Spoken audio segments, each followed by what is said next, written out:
me llamo Alfonso y soy un niño de 12 años que va al colegio. Para quien no sepa lo que es el colegio, yo os lo voy a contar. El colegio es un trabajo que tenemos los niños de 9 de la mañana a 3 de la tarde, de septiembre a junio.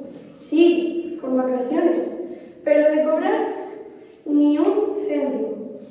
Y eso encima que nos tenemos que llevar tarea a casa. Los adultos los fines de semana los dedican a descansar. Pero nosotros los niños no. Nos dice la profe un trabajo extra. El otro día nos dijo que escribiésemos un monólogo. ¿Un mono qué? ¿Esa palabra existe? La tuve que buscar hasta en el diccionario. ¿Y para qué tengo que escribirlo si yo ya hablo solo siempre? Sí, os da tiempo, dice ella con una sonrisa. ¿Y un jamón? 5 ejercicios de lengua, 4 de mates, repasar las tablas, los verbos, el moral para el punto extra. Y si nos sobra tiempo de todo eso, es de las 8 horas de descansar.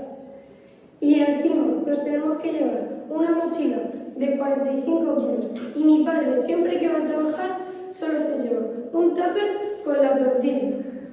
Propongo que los niños coticen desde los 3